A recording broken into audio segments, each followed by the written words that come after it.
Welcome back. Hi everyone, कैसे हैं आप लोग। तो ये हिंदी पेडागोजी सीरीज का हमारा 7वां वीडियो है। ये 7th है। इससे पहले हमने 6 और क्लास लिया है। अगर आपने हमारे उस क्लास को नहीं देखा है जो 60 नंबर क्वेश्चन तक हो गया है, तो आप पहले उस क्लास को लीजिए। उसके बाद यहाँ आइए, जो हमारे प्लेलिस्ट में आपको हिंदी का प्लेलिस्ट जो है उसमें मिल जाएगा। तो बात करते हैं, आज का पहला क्वेश्चन है। स्किनर के अनुसार, स्किनर जो साइकोलॉजिस्ट थे, बिहेवियरिज्म थे, वो लोग व्यवहारवाद को मान्यता दिए थे। उनके अनुसार क्या है, भाषा सीखना एक अत्यंत जटिल प्रक्रिया है, ऐसा उन्होंने कभी नहीं कहा है। भाषा अनुकरण द्वारा सीखी जाती है। यस, इस पर उन्होंने जोर दिया कि बच्चे भाषा कैसे सीखते हैं। पहले तो भाषा अनुकरण के द्वारा सीखते हैं और बाद में पुनर्बलन के द्वारा सीखते हैं। तो second is the right answer. और तीसरा है, भाषा परिवेश से सीखी जाती है। ये बात नोम चॉम्स्की ने कहा था।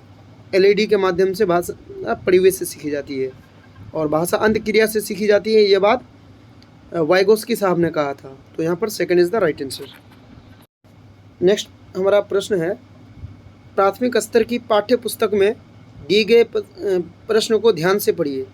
प्राइमरी लेवल का जो बुक है उसमें एक क्वेश्चन दिया हुआ है, अगर तुम पापा की जगह होती तो ठेला कहाँ लगाती। देखिए, आपको गौर करना है, यहाँ कहाँ लगाती मतलब सोचने पर बच्चे को मजबूर किया गया है। बच्चे को सोचना है, उसके चिंतन को हमको देखना है कि बच्चा कितना सोच पाएंगे। ऑप्शन ए है, मतलब इसका है कि ऐसा तुमने क्यों तय किया। ये प्रश्न किससे जुड़ा हुआ है, तो चिंतन क्षमता के विस्तार। बिल्कुल, बच्चा इसमें सोचेगा, चिंतन करने लगेगा। तो ये तो बिल्कुल सही है, लेकिन हम बाकी ऑप्शन को चेक करेंगे। परिवार की जानकारी, ऐसी कोई बात है नहीं उसमें। विभिन्न वैसाओं, ऐसा भी नहीं है। अनुभवों की अभिव्यक्ति से, ऐसा तो खैर नहीं है। तो 1 इज़ द करेक्ट आंसर। चलेंगे नेक्स्ट क्वेश्चन में। हिंदी भाषा का आकलन करते समय आप किस बिंदु को सर्वाधिक महत्व देंगे। अगर आप हिंदी भाषा का असेसमेंट करना चाह रहे हैं तो आप किस पक्ष को सबसे ज़्यादा मान्यता देंगे। ऑप्शन ए है भाषा की संरचना को, कि भाषा कैसे कंस्ट्रक्ट हुआ है, कैसे बना है। नंबर 2 व्याकरण सम्मत भाषा। नंबर 3 सहज अभिव्यक्ति। और नंबर 4 है आलंकारिक भाषा। देखिए, यहाँ पर अब भाषा का आकलन करना चाह रहे हैं तो बच्चे भाषा को किस तरह से एक्सप्रेस करते हैं, भाषा का इस्तेमाल किस तरह से कर पाते हैं, हमको उस पर ध्यान देना है। तो यहाँ पर सहज अभिव्यक्ति होगा। Option 3 is the correct answer. हमारा नेक्स्ट प्रश्न है, प्राथमिक स्तर पर भाषा शिक्षण के संदर्भ में कौन सा कथन सर्वाधिक उचित है। तो इसका मतलब कि यहाँ हो सकता है कि चारों सही है, और इस 4 में बेस्ट एप्रोप्रिएट, सबसे अधिक सही कौन है, हमें उसको चूज़ करना है। पहला है, सभी बच्चों की प्रगति समान रूप से ही होनी चाहिए। ही एक नेगेटिव है, और आप जानते भी हैं कि सारे बच्चों की जो है प्रगति एक समान नहीं हो सकती है। विकास की गति किसी में तेज़ होती है और किसी में थोड़ी सी धीमी होती है। तो एक तो गलत हो गया। ऑप्शन बी में है, बच्चों को विभिन्न प्रकार का बाल साहित्य पढ़ने का अवसर दें। जब आप प्राइमरी लेवल पर बच्चे का आकलन करेंगे भाषा का, तो सबसे ज़्यादा क्या करना है, बच्चे को बाल साहित्य पढ़ने का अवसर देना है। ये बिल्कुल सही है, लेकिन आगे हम देखेंगे क्या इससे बेहतर कोई है। बच्चों को क्रम से भाषा कौशल सिखाए जाने चाहिए, ऐसा कोई ज़रूरी नहीं है। LSRW ये है, पहले लिसनिंग होता है, फिर स्पीकिंग, फिर रीडिंग, तब राइटिंग। लेकिन पहले लिसनिंग सही है, लेकिन स्पीकिंग, रीडिंग और राइटिंग ये दोनों एक दूसरे से के साथ सन्निहित है, एक दूसरे के साथ चलते हैं, ये क्रम में नहीं चलते हैं। तो थर्ड भी नहीं होगा।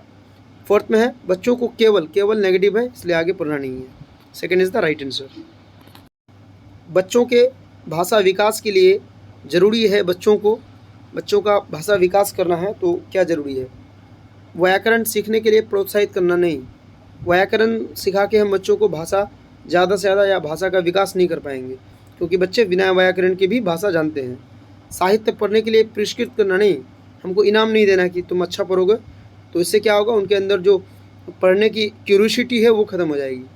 अनुकरण के लिए प्रोत्साहित करना, नकल के लिए कभी प्रोत्साहित नहीं करना है। भाषा प्रयोग के अवसर देना, बिल्कुल सही है, हम भाषा इस्तेमाल करने के लिए ज़्यादा से ज़्यादा अवसर देंगे बच्चों को। तो fourth is the right answer. चलेंगे नेक्स्ट क्वेश्चन में।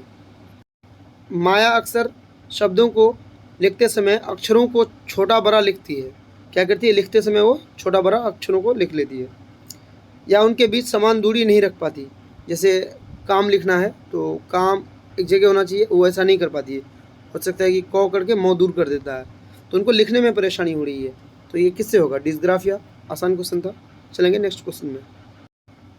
बच्चों की लेखन क्षमता का आकलन करने की दृष्टि से कौन सा प्रश्न सर्वाधिक बेहतर है। बच्चे का जो है लिखने का हमको क्षमता का आकलन करना है कि बच्चा लिखते कैसे हैं, सोचते कैसे हैं। बच्चा लिखना मतलब सोचना, एक्सप्रेस करना, अपनी बातों को एक्सप्रेस करने को ही लिखना कहा जाता है। तो पहला है, बहादुर बित्तों में संज्ञा शब्दों को चिन्हित कीजिए। संज्ञा शब्द मतलब ग्रामर, तो ग्रामर की तो हमको चिन्हित नहीं करना है, तो ये नहीं होगा। बहादुर बित्तों कहानी का शीर्षक दीजिए। इसमें पूरा कहानी पढ़ के थोड़ा सा कंक्लूजन देना है, तो ये भी कोई बड़ी बात नहीं है। और ऑप्शन 3 है, बहादुर बित्तों शीर्षक कहानी लिखिए। ये भी, इससे आकलन उतना बेहतर नहीं होगा जितना चौथा नंबर में है, बहादुर बित्तों कहानी का अंत बदल कर लिखिए। ये सही है। कैसे, तो अब जब बच्चे को कहानी पढ़ा देंगे बहादुर बित्तों नाम का, उसके बाद कहेंगे इस कहानी का जो अंत को अपने मन से बदल कर लिखो कि तुम क्या लिख सकते हो उसको, तो सोच कर लिखो। बच्चा यहाँ सोच पाएंगे, इससे बच्चा का भाषा का असेसमेंट अच्छे तरह हो पाएगा। हमारा नेक्स्ट प्रश्न है, पोर्टफोलियो डैश में मदद करता है। पोर्टफोलियो जो है बच्चों के किस चीज़ में मदद करता है, तो समस्त क्षमताओं की जानकारी देना। समस्त क्षमताओं की जानकारी होता है, लेकिन एक कर्मिक तरीके से होता है। सेकंड में जैसे ऑप्शन है, कर्मिक प्रगति का आकलन करना। मतलब ये है कि बच्चे का जो है कर्मिक प्रगति, मतलब बच्चा कितना अच्छा इम्प्रूव कर पा रहा है अपने को, 1 साल पहले कैसा था अभी कैसा है, तो उसकी कर्मिक जो प्रगति है उसका हम आकलन करते हैं पोर्टफोलियो में। तो second is the right answer. 2 खाली जगह है। इस तरह का प्रश्न सीटेट में हिंदी पेडागोजी में मैक्सिमम पूछे जाते हैं, तो दोनों को आपको पुट करना है। भाषा का मनुष्य की असीमता और मनुष्य के विचार के साथ गहरा संबंध है। जो अस्मिता होता है इसका मानी है सेल्फ रेस्पेक्ट। तो सही है, बच्चे भाषा जो है मनुष्य की सेल्फ रिस्पेक्ट और मनुष्य की विचार के साथ गहरा संबंध है, ये तो सही है, लेकिन बाकी हम चेक करेंगे। ऑप्शन बी में है, वैचारिकता और व्यापार तो होगा नहीं, और व्यवहार भी उचित नहीं है, तो first is the right answer. हमने कहा आपको हिंदी पेडागोजी में 2 खाली जगह का बहुत सारे प्रश्न पूछा जाएगा आपसे, तो आपको पुट करना है ऑप्शन को और देखना है किसमें सटीक हो रहा है। आज का हमारा लास्ट प्रश्न है, बच्चे स्कूल की शिक्षा की शुरुआत में पहले ही भाषा की डैश को आत्मसात कर पूर्ण भाषिक क्षमता रखते हैं। बच्चे जब स्कूल आते हैं तो भाषा के बारे में बहुत सी चीज़ जानते हैं वो, और बिना व्याकरण की भी बच्चे भाषा के नियमों को जानते हैं कि कहाँ कैसे बोलना है नहीं बोलना है। तो पहला है, अब यहाँ से हम पुट करेंगे कि शिक्षा की शुरुआत पहले ही भाषा की चुनौतियों और प्रचलनों को आत्मसात कर पूर्ण भाषिक क्षमता रखते। नहीं, यहाँ जो है चुनौतियाँ शब्द है, चुनौतियाँ शब्द बच्चे नहीं, चैलेंज, भाषा के चैलेंज को नहीं समझ पाते हैं, तो चुनौतियाँ जहाँ है उसको अब हटा दीजिए। अब 2 और 4 बचा है। 2 में है, बच्चे स्कूल की शिक्षा की शुरुआत में पहले ही भाषा की जटिलताओं और नियमों को आत्मसात कर लेते हैं। बिल्कुल सही है, भाषा के जो कम्प्लेक्स को है उनको जान लेते हैं और नियम को भी जानते हैं कि कहाँ हमको बोलना है कहाँ नहीं बोलना है या किस तरह से बोलना है, इनको जानते हैं। और 4th में है, जटिलताओं और मानों को नहीं, स्टैंडर्ड, भाषा की स्टैंडर्ड इकाई को नहीं जान पाते हैं, तो 4th तो होगा नहीं, यहाँ पर सेकंड होगा। Option second is the right answer. तो आज का ये 10 सवालों का जो क्लास था ये समाप्त हुआ। मिलते हैं एक नए वीडियो के साथ, तब तक आप हमारे साथ बने रहें। सीटेट में अगर आप सीरियस कैंडिडेट हैं, आप अच्छा करना चाह रहे हैं, 110 प्लस स्कोर करना है, तो हमारे साथ जुड़ें, हमारे सारे वीडियोस को प्लेलिस्ट से देखें। हम आपको यहाँ वही पढ़ाए हैं जो आपको काम देगा। 2011 से 2022 तक पूछे जाने वाले सारे प्रश्नों को हल कराया जाएगा, सारे सब्जेक्ट के प्रश्न को हल कराया जाएगा।